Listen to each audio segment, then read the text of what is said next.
Right now at noon, a surge of illnesses in Oregon schools prompt closures and delays as large numbers of students and staff call in sick. Plus, arrest warrants have been issued for 2 security guards charged with assaulting a TriMet passenger last October. And tensions over fatal shootings by federal agents in Minneapolis threaten to derail talks to avoid a government shutdown.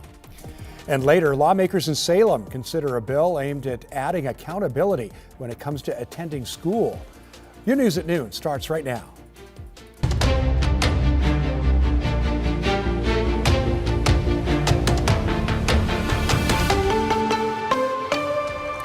And our top story here at noon, an influx of illness is leading to delays and closures at school districts in the region. Thanks for joining us. I'm Tim Gordon.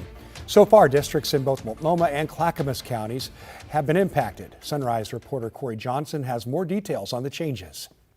Well, 2 districts in particular are impacted. For the Corbett School District, all campuses are closed today, and it's due to a significant number of staff and students calling out due to illness. Now, parents were notified on Wednesday by the district superintendent, who also explained the decision to reschedule after-school games set for tonight and the winter formal that was set to take place on Friday. Now, that letter also included a link to Multnomah County Health Department's info page on norovirus, which is highly contagious and can cause severe vomiting and diarrhea.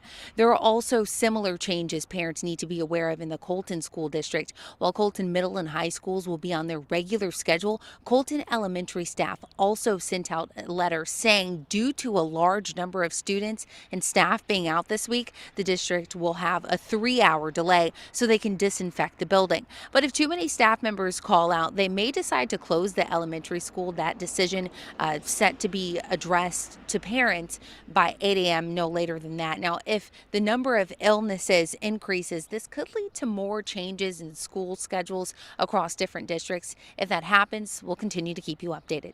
Back to you. Thanks to Corey Johnson for that. Oregon Health Authority is reporting a second case of measles in Clackamas County and issuing a warning to those who may have been exposed. They say the person was at Kaiser Permanente Sunnyside Medical Center Emergency Department on Monday between 11:28 a.m. and 1:53 p.m. Anyone at the medical center during that time should contact a doctor and let them know they may have been exposed. Meanwhile, Washington State has recorded its first pediatric flu-related death this season. Health officials in Snohomish County say a teenager died from the flu last week. There have been 10 adult flu-related deaths this season in Snohomish County and 59 deaths in the state total.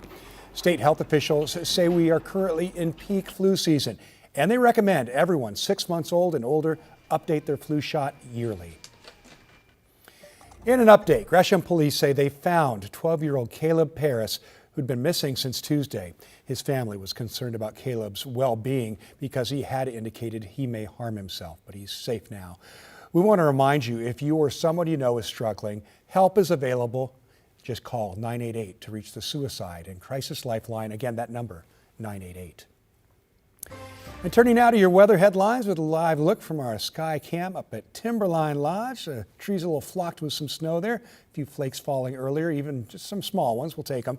Let's bring in Chris McGinnis now. And Chris, we got snow up on the mountain today and rain down below, huh? Yeah, but not much, but some. Snow levels today, by the way, right around 5,000 feet or so. Here's a look at radar. Over the last 3 hours, we've had on and off showers across southwest Washington and northwest Oregon for much of the morning thus far. We'll zoom in real quick and show you. I've got the wrong clicker. I did that again. Let's go ahead and zoom in again. I want to take you to the east side of Clark County, East County out towards Camas, Washougal, and Troutdale. That's where the steadiest, heaviest rain is at this moment. We'll zoom down to the South Polk and Marion counties getting a little bit wet right now. Let's look at our state capital where it is actually reporting dry conditions at this moment at McNary Field. 54 degrees with a breeze out of the south. Breeze is still draining some of the cool air out of the gorge, and that's why Portland and Vancouver are still in the upper 40s. 47 last check at Pearson Field. It's 47 also at the airport. Over on the west side, we've climbed into the 50s in Hillsborough Hillsborough and Beaverton. All right, the plan for the rest of the day, occasional light rain today through the afternoon. I've got Portland eventually getting up to about 53 or 54 degrees. A little shot of light rain tomorrow, and then possibly some record warmth in our forecast. Not only Saturday, but maybe next week as well. More on that coming up in just a few minutes. All right, Chris, we'll see you then. A Portland man is looking at up to 45 years in prison for sexually assaulting 5 girls and women, some at gunpoint. The Multnomah County District Attorney says 20-year-old Damani Anderson used dating apps to arrange meetups with his victims. Prosecutors believe Anderson's pattern of sexual violence began when he was just 16 years old. He pleaded guilty earlier this month in Multnomah County Court. His sentencing is expected later this afternoon. Charges range from first-degree rape to kidnapping and robbery. And if you or someone you know has experienced sexual assault and you need help, it's available. Just call that number on your screen, 800-656-HOPE. That's 800-656-4673 to reach the National Sexual Assault Hotline 24/7. There are warrants out this afternoon for the arrests of 2 security guards accused in connection with an assault on a MAX train. In October, police say passenger James Hahn was looking for a seat on the train near the Gateway Transit Center when he tried to pass a security guard in the aisle. That's when guard Edward Arndt allegedly forcefully bumped Hahn, then pushed him down the aisle. Another guard named Cruz Bost is accused of jumping on Hahn's back and putting an arm around his neck. Bost is accused of strangulation, while Arndt faces a lesser charge. The passenger is also suing TriMet, but TriMet says the security guards were contracted through a third party and are no longer serving TriMet in any capacity. Well, this morning, the Senate blocked a funding package meant to avoid a government shutdown at the end of the week. Senate Democrats are demanding Republicans agree to separate funding for the Department of Homeland Security from the rest of the package so it can be renegotiated. This comes as the agency faces calls for accountability in the shooting death of Alex Preddy in Minnesota over the weekend. NBC's Alice Barr has more. The 2 Border Patrol agents who fired their guns in Alex Preddy's fatal shooting in Minneapolis are on administrative leave, according to the Department of Homeland Security, with President Trump's border czar Tom Homan looking to ease tensions in a city on edge. What we've been working on is making this operation safer, more efficient, by the book.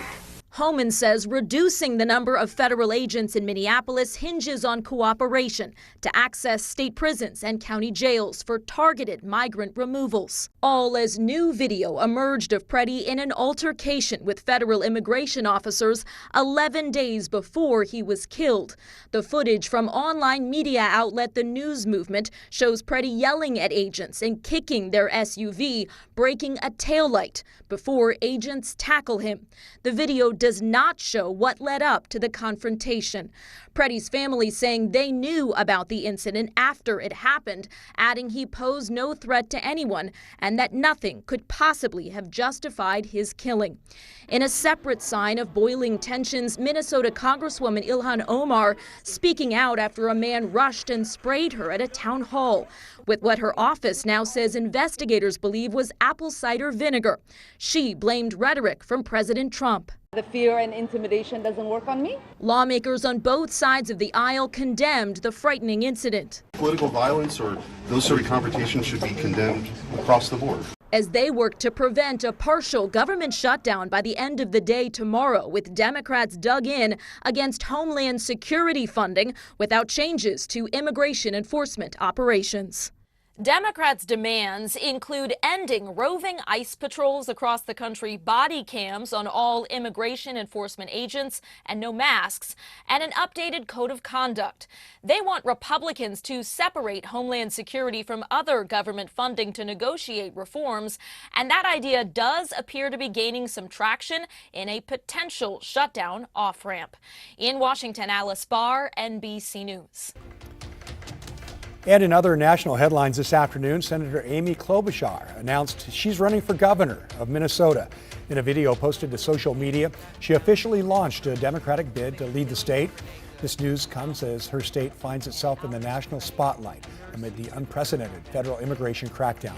Current Governor Tim Walz announced he will not be seeking re-election. The former Illinois sheriff's deputy convicted of murder in the 2024 shooting death of Sonia Massey was sentenced to 20 years in prison with 2 years of probation later.